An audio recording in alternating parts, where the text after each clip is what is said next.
rebuilding confidence, and harmonizing with nature. With over 4 decades of changing lives, your self-discovery archaeologist, get ready to be the best of you with your host, Beverly Zimet. Hello, everyone, and welcome to the Beverly Zimet Show, where being that best you keeps getting easier with every guest on the show. My guest today is Jamal Maxsam, and he's calling in from Cincinnati, Ohio. Welcome to the show. You're one of the few men that show up here. Well, thank you. I appreciate the opportunity to be on the show. So, what do you do out there in Cincinnati, Jamal? Let the audience know what makes you tick. Well, I help develop leaders. Basically, I help them unlock their authentic way of leading. You know, a lot of times when people get leadership positions or when people are leading, they sometimes try to be something they're not, based upon their desire to grow and be the best leader they can be. But they try to apply what they're learning in just this blanket scenario and try too hard and do more damage than good. And so I help leaders really find the real leader within them, and unlock that so they can lead from a place of authenticity. So that's what I do. I develop leaders, I develop their teams, and I help small businesses put, procedures in place to support their leadership and their teams. Wow, that sounds fascinating, especially with the world as upside down as it is today, right? Yes, You know, absolutely. what have you found shifting in the business and what you're doing Mm. because of the COVID situation and the separatedness, the isolation, the uninteractive, so we shall we say? How has that impacted your business, for the good or for the not so good? Where has the tables turned for you?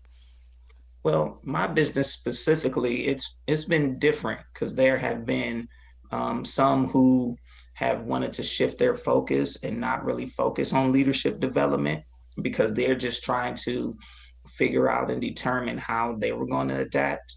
And but then I found that there are some people who, in light of this opportunity, said, "Hey, I need help leading people." So it's been a mixed response for my business personally, because everybody wants to hear about leadership right now and how they should be leading their businesses in this new environment.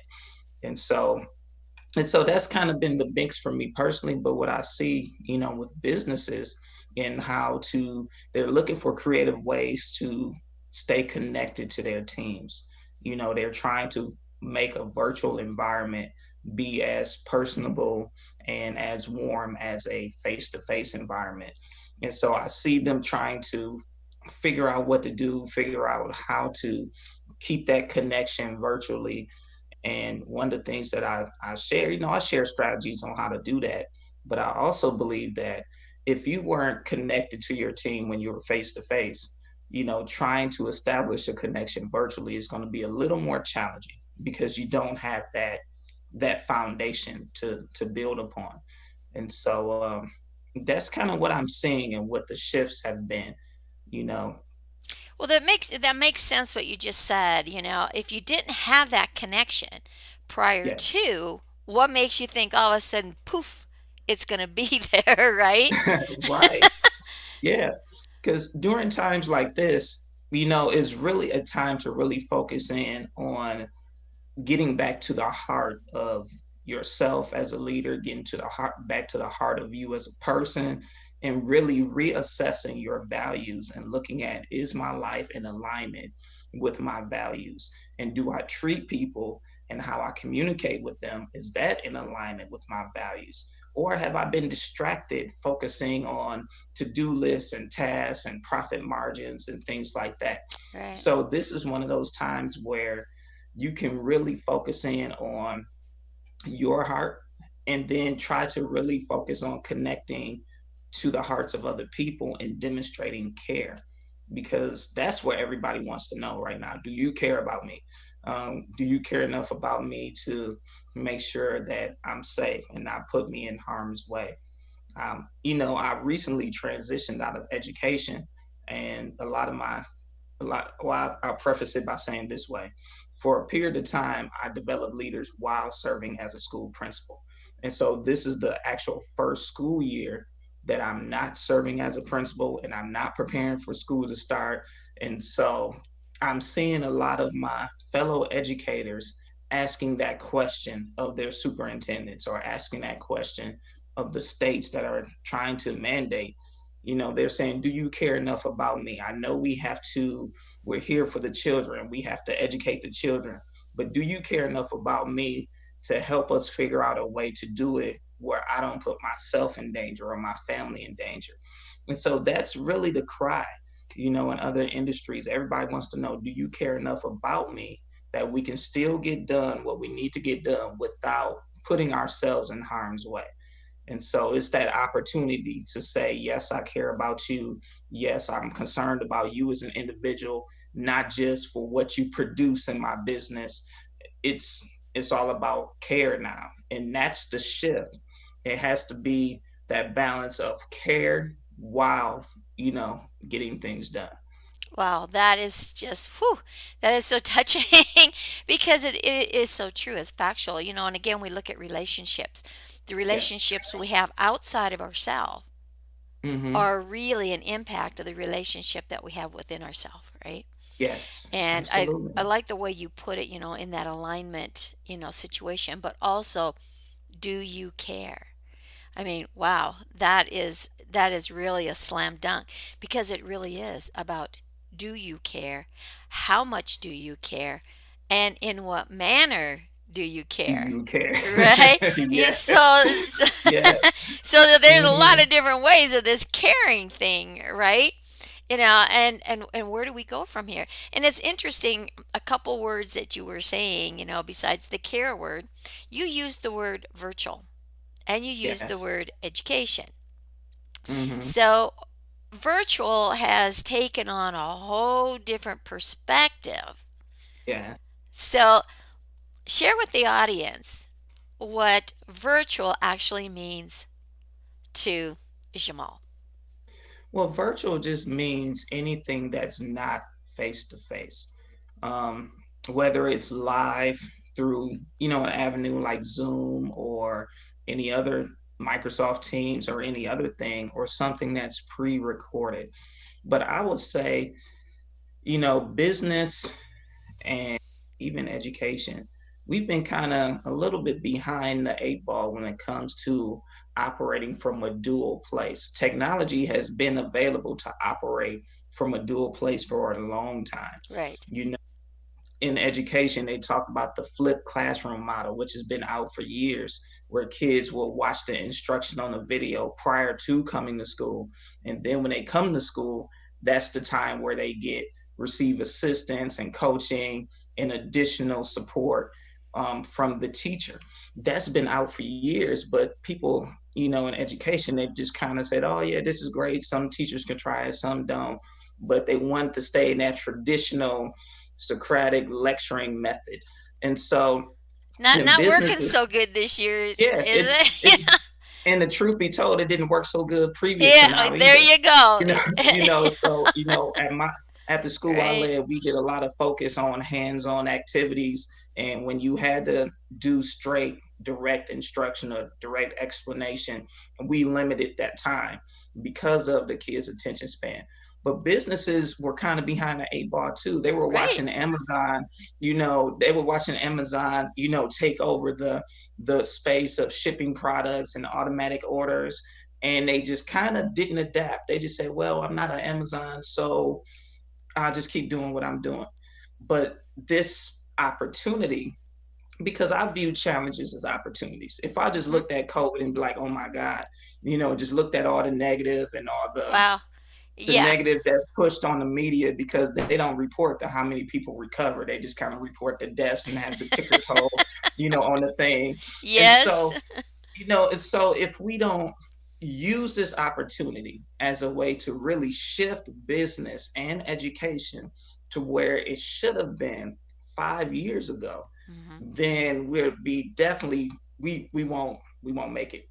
I mean, I don't want to sound doom and gloom, but it won't be good for us. Let's say it like that, because businesses should have already had a dual format, not just a website to say I have a website. It should have been you Exactly. can order from your website, you can pull up, and we can do curbside service, or we can deliver it. I mean, DoorDash did some stuff with delivery, but too many other businesses were slow to respond.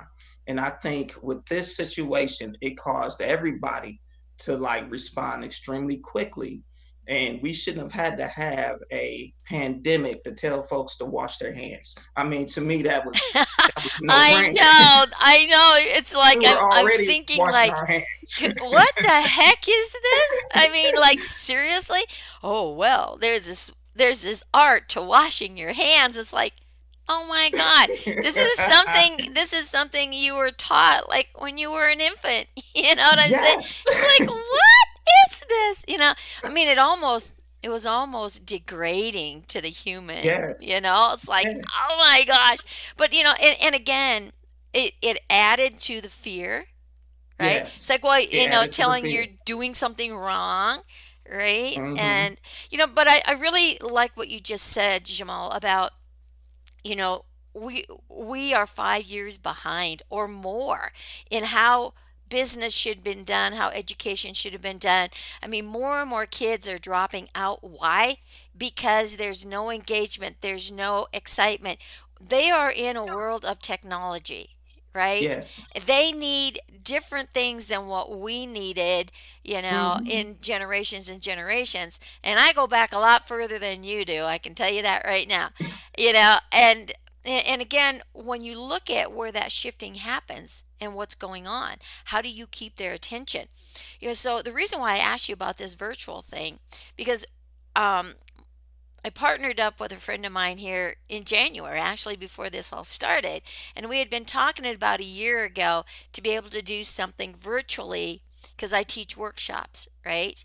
And Hmm. and to do it in a different manner because people weren't putting their butts in the seats anymore. It was all this Right. online courses, online this, online that.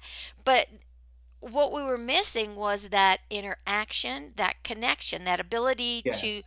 get the synergism of what was going on. So I says to him, I says, I this is what I want, something like this. Well, he showed me a gaming platform, and has these little guys jumping all over the place, and it's like, not so much, right? And in January, he gave me a call and said, "Hey, I've got the answer for you." And it's like, "Really? Okay, show me." And he took me into this university. Okay, here's Yeah. this big university on the platform, classrooms, Mm. auditorium spaces. I'm like, now we're talking, right? Yes. Now we're Absolutely. talking.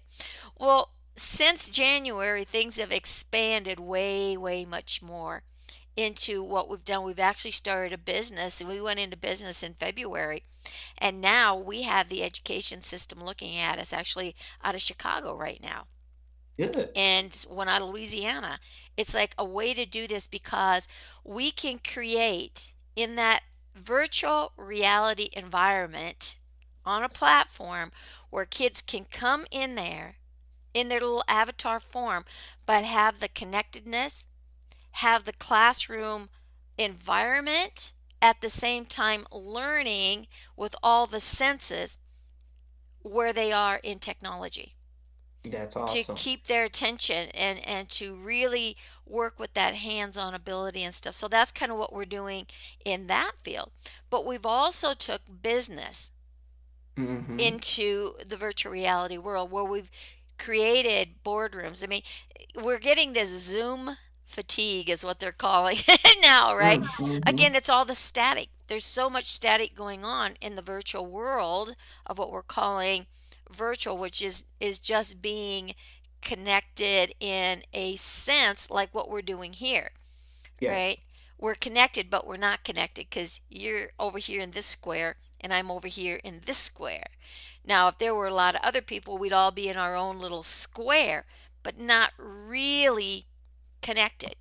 So the mind is being statically, all over the place because this person over here is eating, or they're working on their phone, or the kids are coming in. There's all kinds of stuff going on, right? Everyone has a Right. different background. Everyone has static that the mind says, what's going on, right? And pretty soon you get fatigued because you can't stay focused.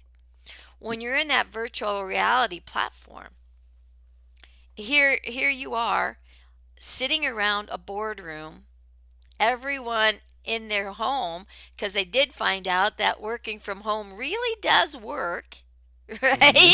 right? And single parents are like really loving it because they wanted to be there with their children. They wanted to have that time. They're more productive because why? Because they know they have to produce a certain amount, and they can stay focused and do that in a short amount of time. Where when you're driving into a place of business, you have that time wasted driving, and then you're thinking of what needs to be done when you get home. Now you're at work, and you got this 8 hours that you have to sit there, and it's like, man, what I have to do I can get done in 3 or 4 hours. And then you're thinking about, oh, I should be doing this at home, I could be doing this, blah blah blah blah blah, right? So where is your productivity?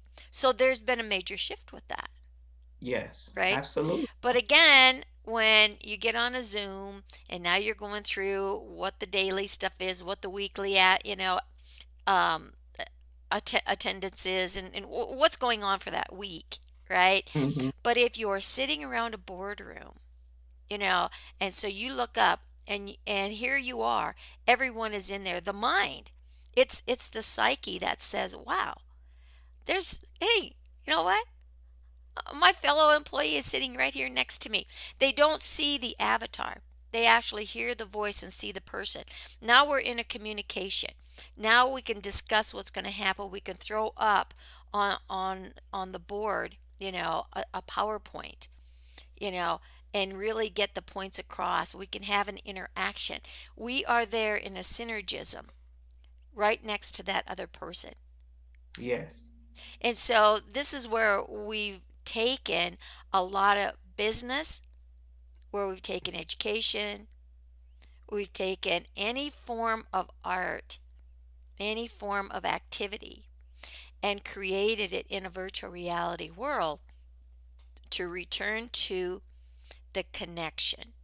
And you said it best, is where are we connected? If we haven't been connected and been leaders before, how do we expect to grab people in a different environment when they have nothing to relate to?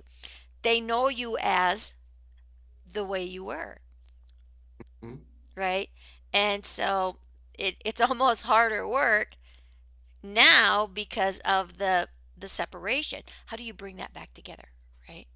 Yeah, absolutely. And I'm excited about the platform you just shared because that virtual reality platform, I think it will capture the best of both scenarios. It Right, will capture the best of being virtual and online and home and eliminate, like you said, the travel. It's funny because right, Monday, my wife is still in education. And so on Monday, she had to report to the school building, for training and for exactly how they're going to roll out the school year for the students. And, her car, I had to drop her car off to be serviced. And so I drove her. Now, mind you, I've been working from home since February when I finished out the school year while I was building my business, but really been ramping up working from home. And so I had to drive her 45 minutes to right. the school, drive back another 45 minutes. So that's an hour and a half of my day. So then I start working, and then she tells me, they told us we're leaving an hour earlier than expected, and no one can be in the building after this time. So then it cuts my day shorter by that hour because they ended an hour earlier. Then I drove another 45 minutes to get her, and then 45 minutes Minutes. back. Right. So you're talking about three, about Well, 3 hours just in movement time, Yes, and right? then that other hour that I lost. So Right. you're talking about 4 hours out of my work day. And I was sitting thinking yesterday, I was like, man, why do I feel like I'm so behind this week? And then I had to do the math. I was like, well, yeah, I lost 4 hours on Monday. No wonder. No Exactly. wonder. No wonder I'm still trying to do things that I would have gotten done on Monday. So like you said, it's that travel time and the heavy traffic. Cincinnati traffic is rough, especially because of the colleges downtown, and it's just rough period Right. because folks don't know how to drive that well. so Oh, so just you talk. give it another month or so when the white stuff starts falling in there. Oh, right. Or it's really bananas then. So you're talking about all of that, getting in the way. But I also believe, when students come, there has to be a way to connect. Right. I've been a part of some things on Zoom where, because of their functionality to do breakout rooms where you could put people in different classrooms and things like that. But to take it a step further and to really enter into a virtual reality Right. what where you see a boardroom. And so not only are you seeing just them on camera, you're actually seeing a boardroom, seeing their avatar, and Right. you're engaging Right. almost as if you were face to face. I think it captures, both scenarios. Yeah. And so, just one of those things where we have to find ways to still be connected because even as technology is shifting and people are now adapting to it, we still have to find ways to connect as people. And I think that, with the stay-at-home orders and things like that, folks had to really reconnect as people, Right. with the ones closest to them. I Right. mean, you didn't have that, spouses leaving at the same time or different times to go to work, and you spent maybe 3 or 4 hours together. Now you're there all day. It's a 24/7 situation. Exactly. And Exactly. so whatever issues they had You opportunity better to work straighten it out. out. Right. Yeah, which Yeah. is good because to me, I feel like, as a society, we have, in a sense, I would say in America, we have lost touch with, being in a relationship. We've become Right. so busy. We've become so busy trying to accumulate things, as a form of satisfaction or validation, or so busy trying to achieve a goal or a specific outcome, Right. in the thoughts of, if I just get this position, then I'll be straight. Or if I just get this deal, then I'll be okay. Right. And then in the middle of that, we continue to have sacrificed what's most meaningful, which is relationships, because we are relational beings. And Yes. everything we Yes. do is out of relationship. As a leader, when I connect with people and I lead them, it's out of relationship. Yes, they feel connected to, I talk about there are certain things people have to be connected to. Yes, they're connected to the vision, but that vision is made alive to them through their relationship with me.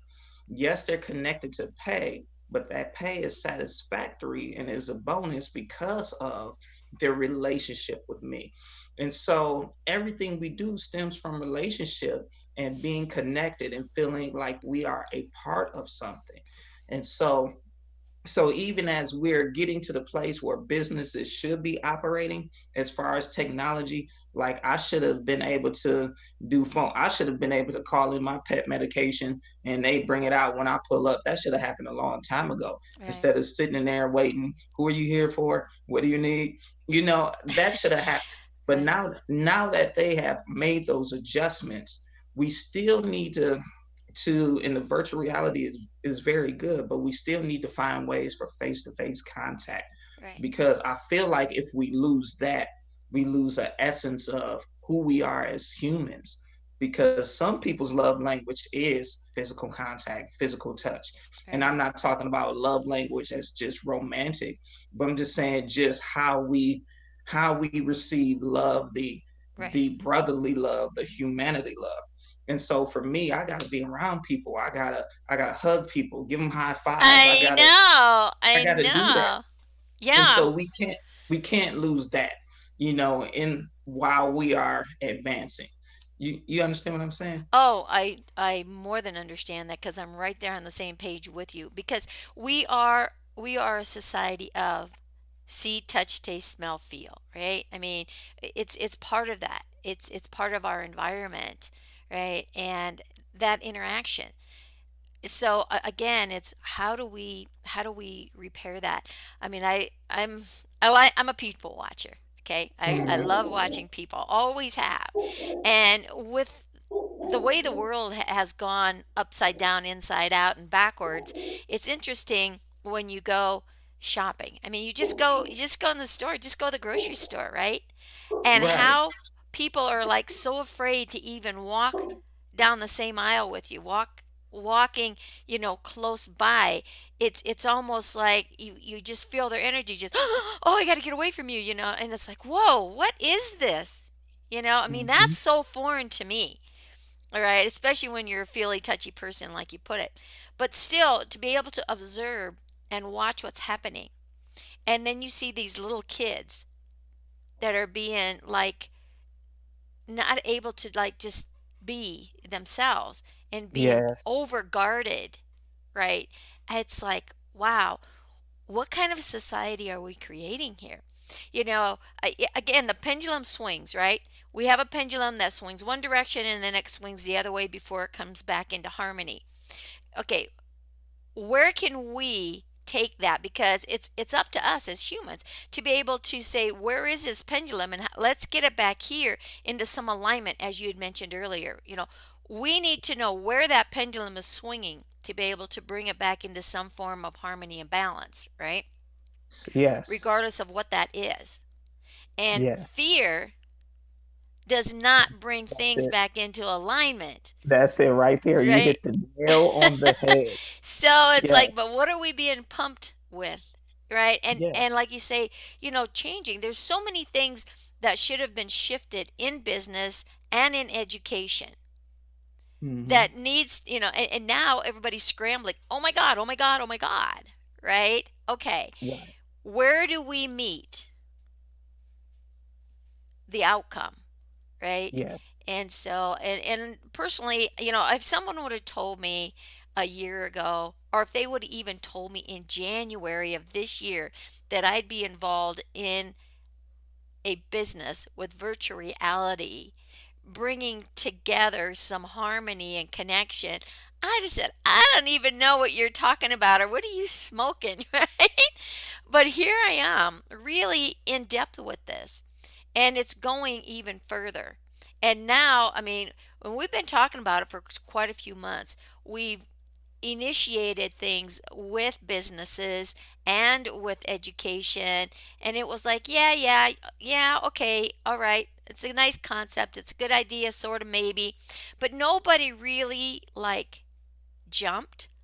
All of a sudden they're trying to back to get into some normalcy, and they're thinking and they're saying, oh my gosh, this really isn't working the way it did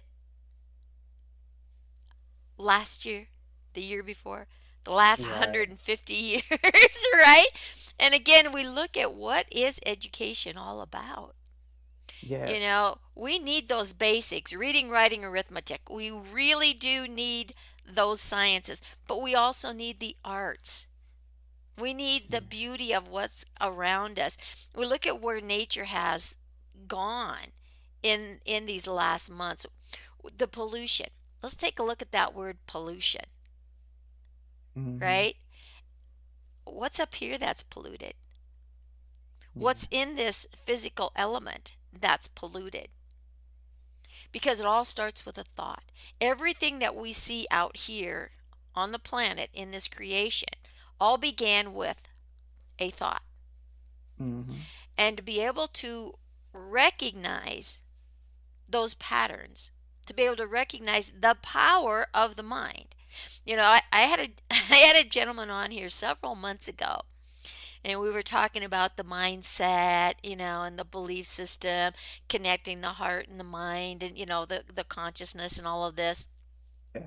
Yeah. And he said to me, he said, the longest journey, Beverly, anyone will take is from your mind to your heart. Whoa, that is so true. When you really look at what that statement is, the Mm, journey from mm, your mind to your heart.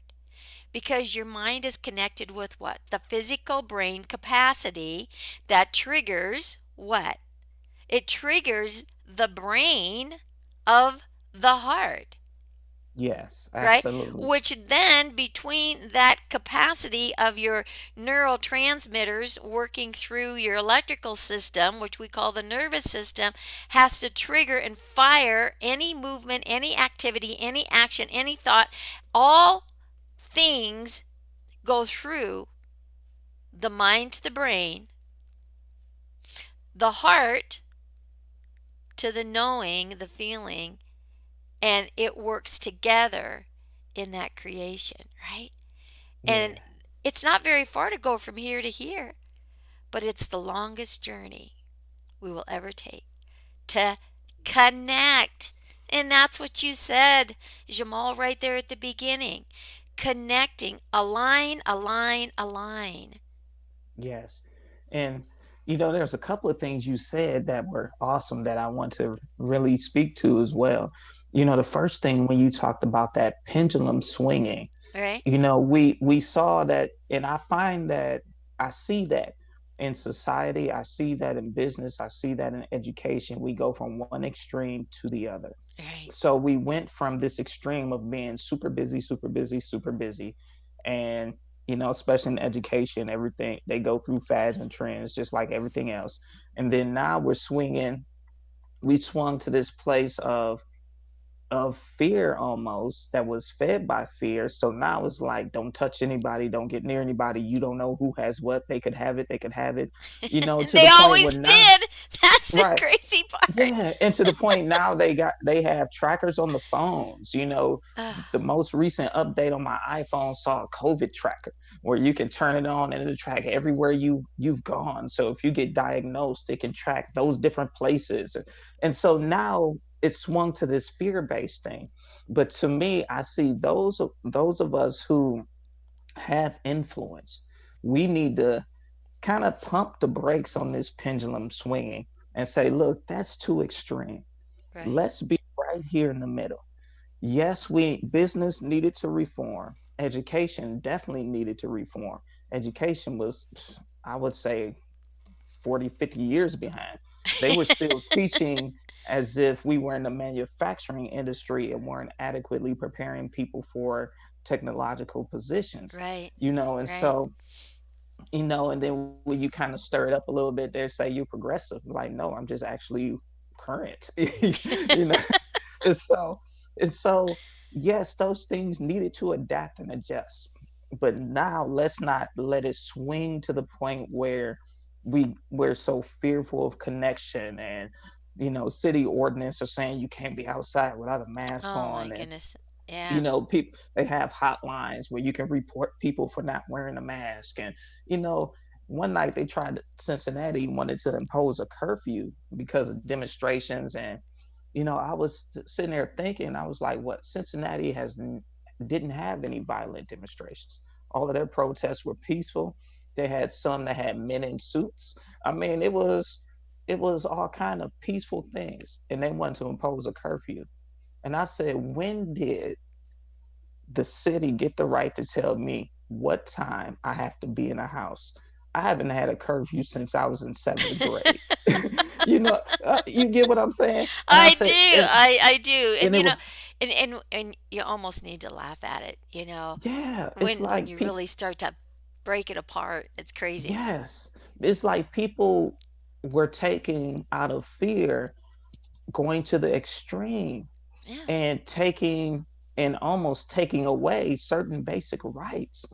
And so it was like, you can't tell me what time I have to be in my house, so I can't go to the Right. store. What if I wanted Chick-fil-A? I can't go get Chick-fil-A.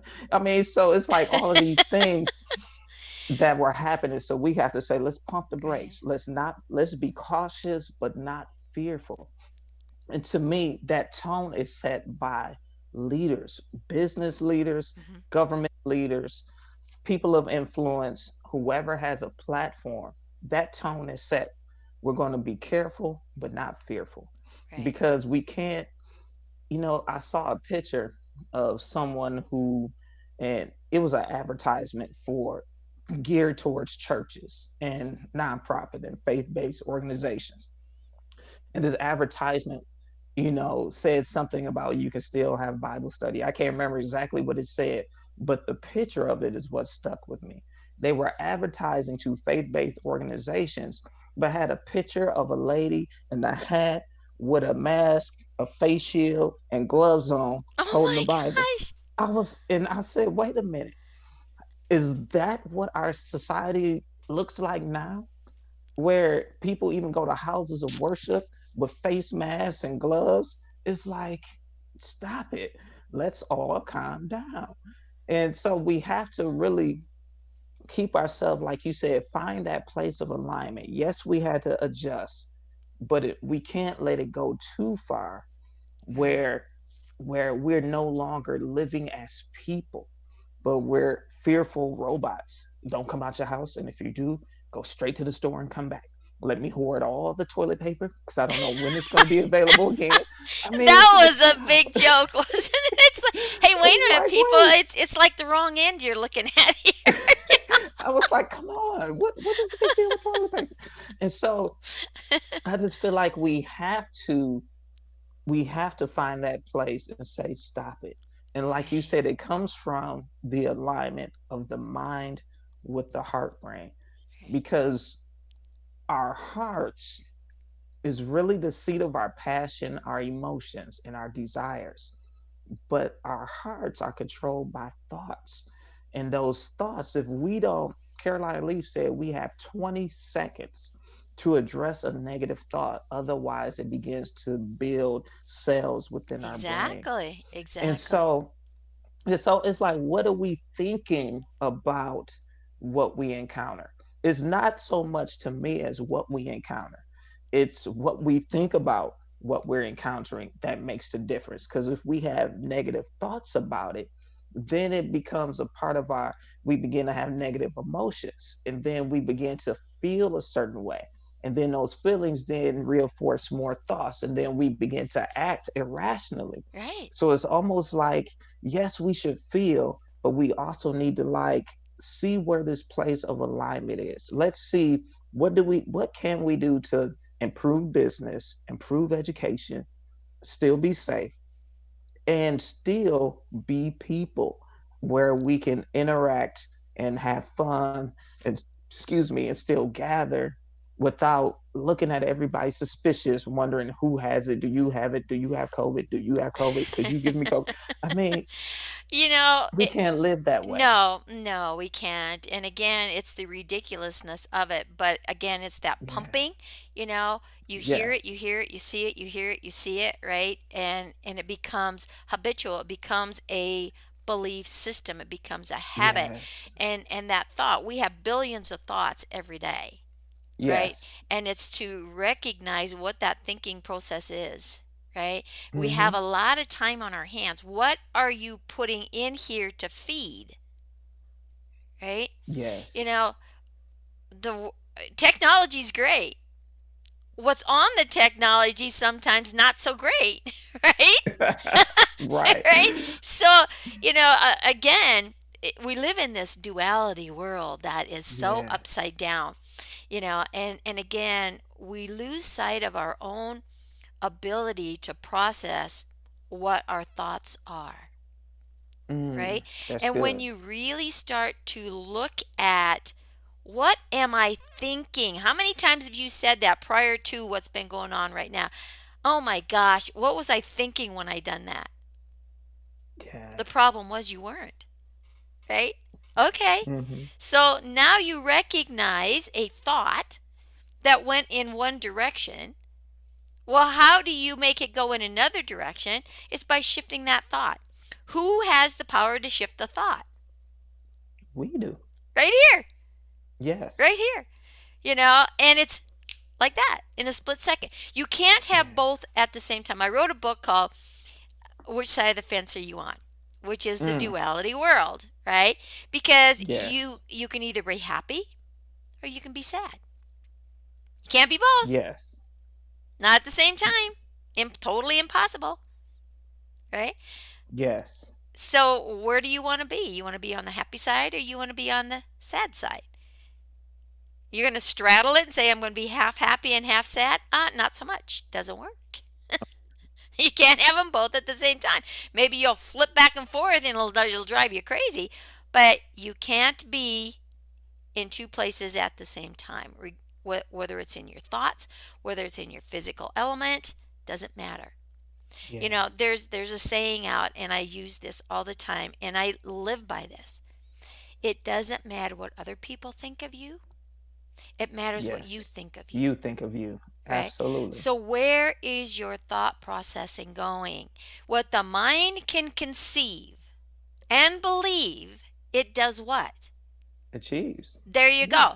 Yes. So Absolutely. it doesn't, there's no right, there's no wrong, there's no good, there's no bad. All there is. And Jamal, your is different than Beverly's is. Okay? Mm, But we both have our own is. And our is what our truth is, what our belief is. If you say this is right, that's right for Jamal. Might not be right for Beverly. Because my mm, database of information says, not so much. Jamal's database of information says, oh, yeah, it is. Okie dokie. Right. So again, it's where we perceive and what our thought processing is and where our belief system and our habits reside from the database of information we gather. mm-hmm. And to be able to recognize that new database is coming in continuously, but old database is playing the program, whoa, Houston, we got a problem. Right. Right? So now it's being able to recognize where the database of information is in the story, right? That Yeah. old story. Well, look at what's been transpiring here with your story from what once was to where you are today. Mm-hmm. So, from January of this year to August of this year, where has the level of your fear adjusted Mm. and why? Wow. That's a good question. I had to take notes because you said something about thinking, which we'll come back to. Well, I'll just say briefly, that was the thing that I championed in education because we should always teach people how to think about what they're thinking about in the moment Yeah. so that they can make the right decision. And part of the challenge that I had with education that I was trying to help change is when you go to college, it seems like they don't you got more points for not thinking but for regurgitating. So in school, in elementary through high school, we're teaching kids to think and trying to help them be creative. And they're fighting us, talking about just give me the answer. No, we want you to discover the answer. I'm not going to tell you the answer. Then they got to college and they learned something. And when they turn it in on a paper, they get a lower grade or score if they're not citing so many sources to support their idea. And so my question was, when can someone have original thoughts? When can a person be the creator or originator of information and Right. not just a regurgitator? And so I think it's important that as we learn, because we have to learn, and everybody releases a piece of knowledge that adds to the total puzzle. And so I can learn, from a John Maxwell or a Simon Sinek or a Stephen Covey, these guys on leadership. Right. But then I take what they learn and I add my original thoughts to give a complete picture. And if my original thought is different from theirs, it doesn't make theirs wrong and doesn't make mine's right. Or it doesn't make Exactly. me or it doesn't make me wrong and them right. Because sometimes people will say, oh, this person has the bigger platform, so they must be right and someone else must be wrong. No, the only difference is platform. And you give it time, platforms even out. And so I Yes. So I like what you said about thinking without, thinking about what we're thinking. And repeat again the last part, because I wanted to talk about that, but then repeat again the last thing you said when you asked the question. What was that last part? Oh, the fear? Yeah, Yes. Yeah, what was your fear prior to January of this year? Between January of this year and August of this year, where has your level of fear and your belief yeah. about fear? Where has that shifted from prior periods of time? Well, I would say this. I live in a place, and I have lived in a place over the course of my life of faith over fear, regardless of how it's been. Because I think in an emergency or in the pandemic, that is not the time. Well, if that's really not the time to really muster up faith, but you do what you have to if Right. that's where you are. But for me, I've been building and living that life and having those disciplines of faith over fear way prior to now. Now, I would say the difference between January and now is my perspective and actions were different. I would say in January, I was walking in a place of faith and ignoring fear in relation to just normal challenges I was facing being a principal. I was dealing with, unfortunately, every industry has politics. So I was faith over fear and dealing with politics of education. Mhm. The people who, I know board members and I don't like you, so I'm gonna get my board members friends to try to come at you because I don't like you because I didn't get a good evaluation from you. So now I'm gonna try to get them. That's the Yeah. so it was the normal stuff where it's like, okay, leave that foolishness out of education. It has no place. But from to now, it's this place of, okay, I have to silence noise of viruses. I have to silence noise of the social unrest, even though injustice has been around. And I believe that we're at a tipping point now where we can really, really do something about it and not just have conversations. And then when the moment leaves, we go back to what we used to do. It's actually an opportunity to make lasting change.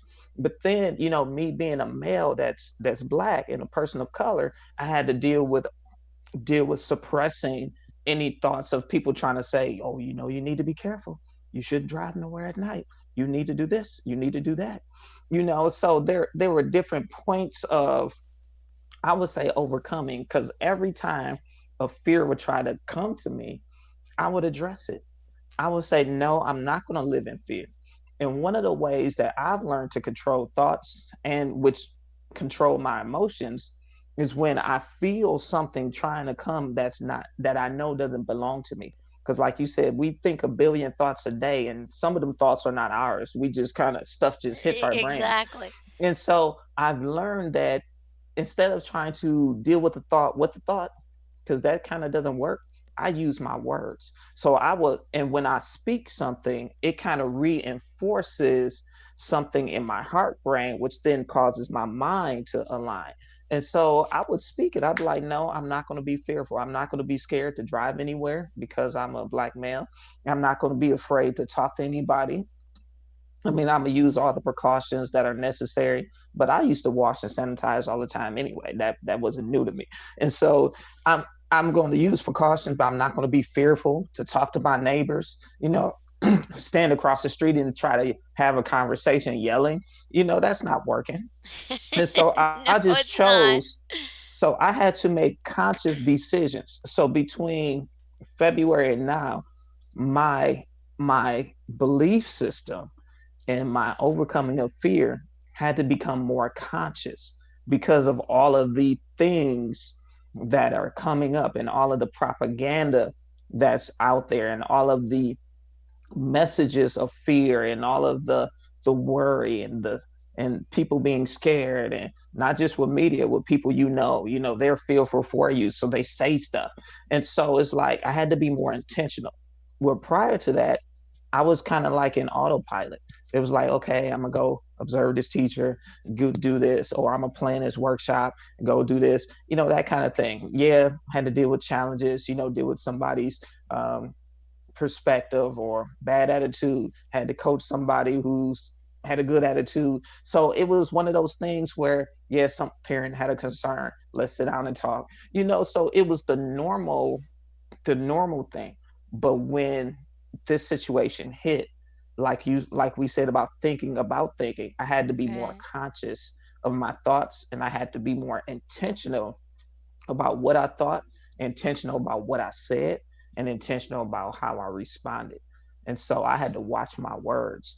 When people were calling it a global pandemic and a global crisis, I had to choose what words I said about that. When people were talking about the economy, I had to choose what words I said about that. People can say whatever about the economy and their business. I had to choose to say what I thought about my business. And I was just Right. like, I refuse to participate in any type of recession. I'm going to look at an opportunity to build my business and continue to grow and to continue to connect. And Right. so it forces us really, and this is what I said to a group of people. It kind of really forced us to look at ourselves and really assess what we believe, what we think, why we believe it, and why we think a certain thing. Because if we just simply go along with what everybody was saying, that didn't work. So we had to be clear on what we thought and how we felt and what we believed, because this was shut up or put up time. It was like, hey, Yes. I Yes. mean, I mean that's just how it is. If you believe a certain thing, put up or shut up. And that's kind of how my life has tailored and changed. In addition to that transition out of education, because it was like, wow, this is kind of weird. Well, But in a way, you didn't really transition out of education. You just upped your game in who you were yeah, educating, and how you were educating, right? So when yeah, you made a really strong point there, about working in that leadership with what you just yes, said, shut up or put up, right? And again, where your thinking process and where your mind goes and where your belief is and what your structure is, what is truth for you? you hmm, know and truth for you today may not be the same truth tomorrow, and what was false yesterday may all of a sudden be truth today. And so that's working with that open mind, and that's being that leadership. Again, look at where we are, who's following, who is running the show. The yes. Who's media, believing who? right? Eh, you Yes, know yeah. in the media, like, so what sells? What sells? Take a look at that, everyone. Fear, What fear is what's sells? selling. That's right. Yes, So again, you talked about words.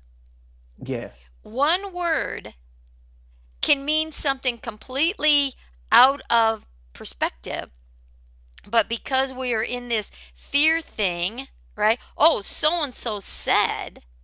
hmm, It's like, okay, this is the law. Well, all of a sudden they had to back up and say, whoop, this wasn't the law, but it's being mandated. And then you mentioned too, where are my choices, with my belief? Why are my freedoms taken away? Why am I being told that I have to have a curfew at 10 o'clock because something happened over here in this city, or on the other side of the planet? What is going on here? What is the control and manipulation that's taking place? Where yes. is my Behind the belief scenes. going, right? And so if you are in that leadership position, well, you know Yes, what, we all have the ability to take charge of our own being. It's yes, not about violence begets violence. It's right. about peace begets peace, but it's Yes, about honesty and integrity. And where are you going? What are you allowing to program within your own cell memory by that continuous thought processing that's going to create you as being something that you either are or are not? Who is the truth in here? yes, And when you can walk your talk and walk your truth, And like you say, put up or shut up, For right? real. When, Mm-hmm. when it creates that ripple effect, Yes. right? So, what ripple effect are you creating by your thought processing, your fear based element, right? Because we all do our own part. We Mm-hmm. all are connected. Yes. Where Yeah. is where do we draw that? And it's feeding on each other's truth, values, integrity, beliefs. Yeah. You know, it's about getting into that love energy, not into Yes. the fear energy. There's two emotions. One is fear, the other is love.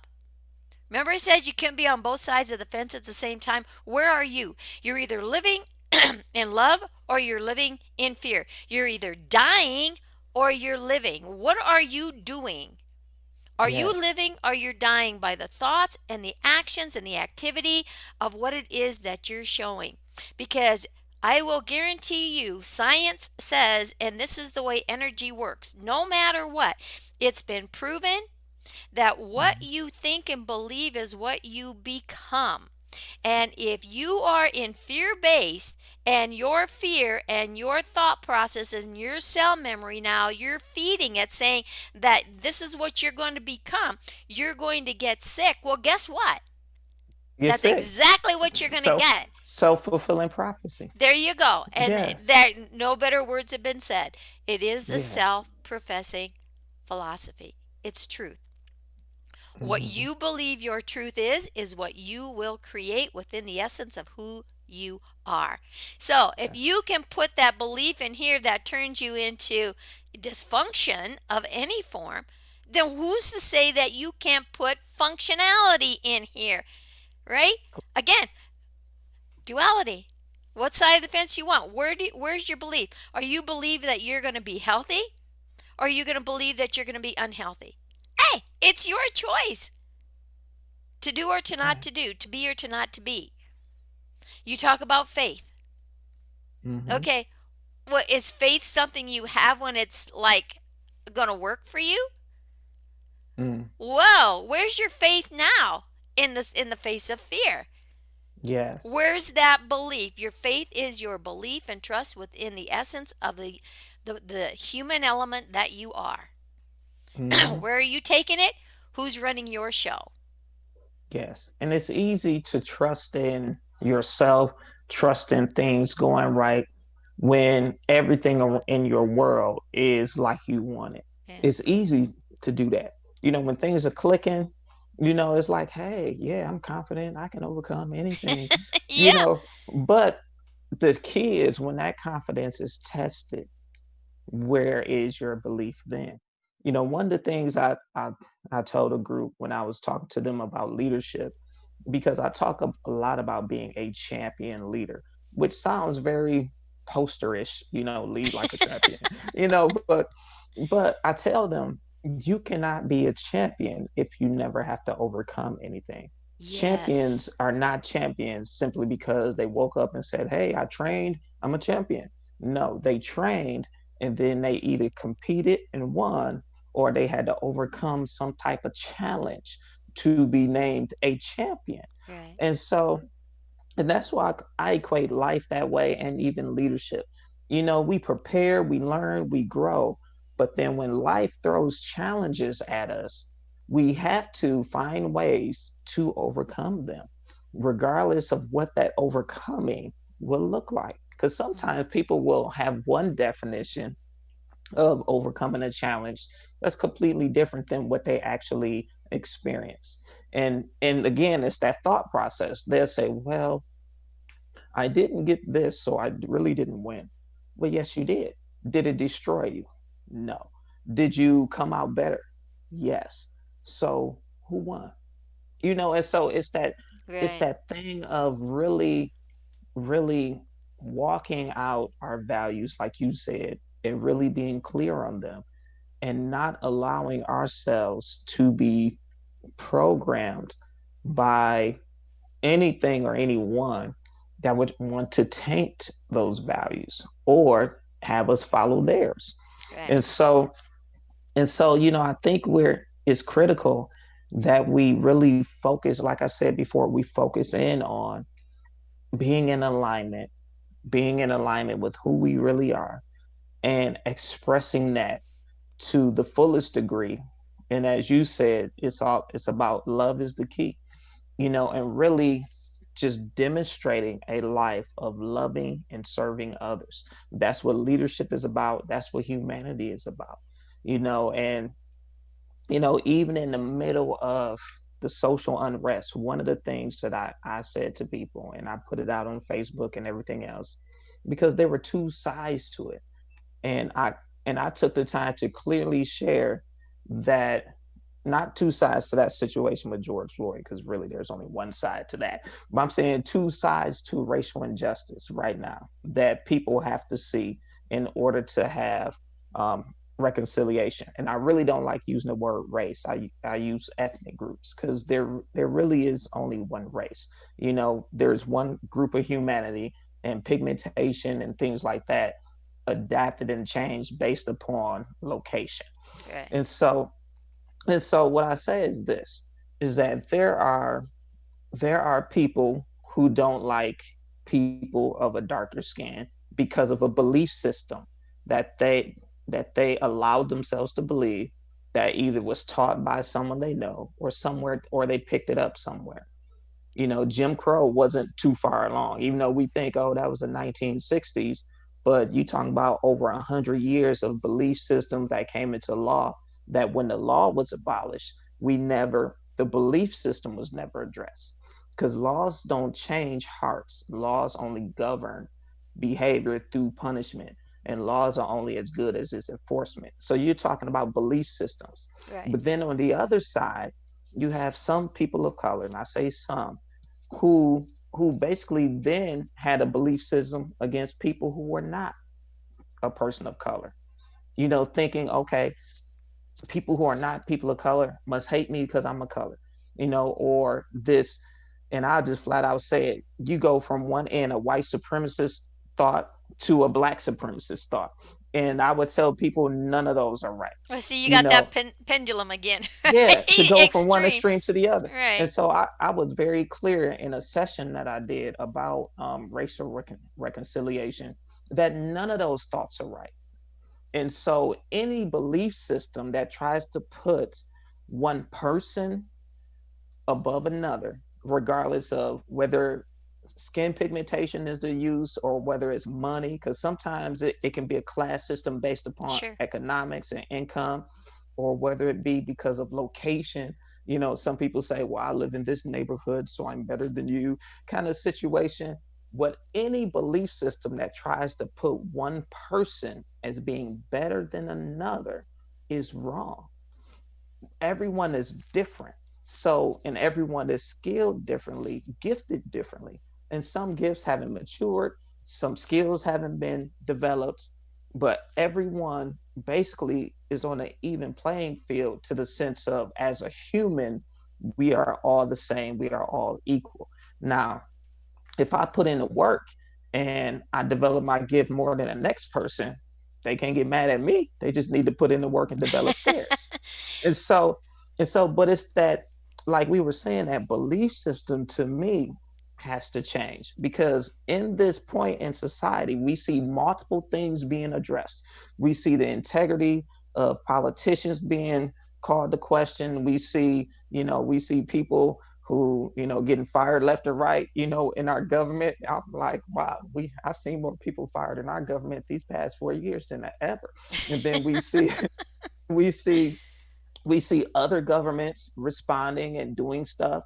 We see the social issues that really needs to be addressed. We see economic issues, that need to be addressed. How did large companies get more of a bailout than the small businesses? So we see I would say, all of our dirty laundry has it's like the dirty laundry basket has been flipped over. And Yes. now we're in the sense of, what do we Cleaning it do up, with it? right? Yes, Cleaning it's it like, up.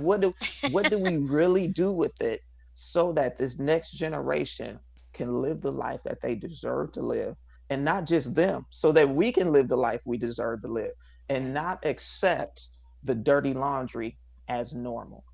People were talking about, because I did a thing back in March about leading in the new normal, which basically was to help school leaders um, navigate through this time. And then I did a separate one for business leaders. And somebody messaged me and said, well, new normal seems cliche. Well, unfortunately, we allow dirty laundry to be the normal.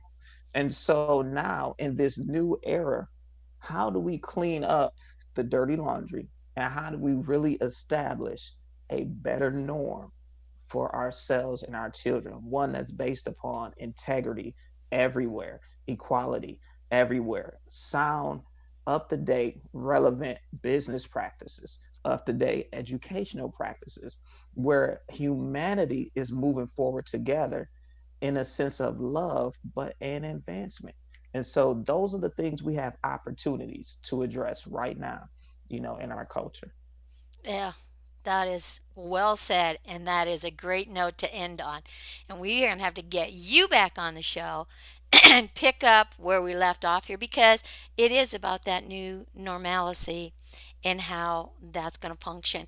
And again, what the show is all about is becoming that better you, regardless Yes, of what that is, because there's always room to for grow. betterness in Yes. society and within the Hmm. self. Jamal, this has been a treat, an amazing, And yes.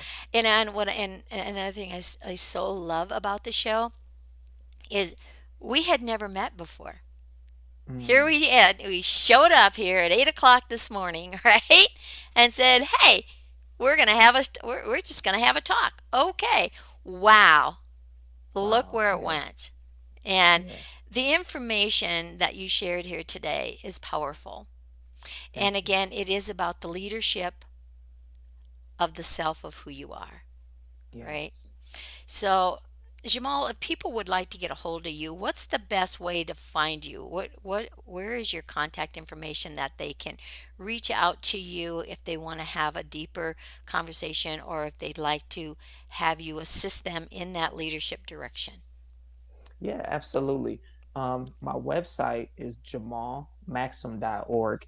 And when they go to my website, they can find out information about me, about what I do to help others in that leadership, because you have to lead yourself before you can try to lead others. Oh, But so true. yeah, but also there's a link called strategysession.jamalmaxam.org that if people click on it, it would take them to my calendar, and I offer 30-minute strategy sessions for free where I just hear people out about their issues or the challenge they're facing and really help them uncover the root of that challenge so that they can overcome it and, lead like a champion.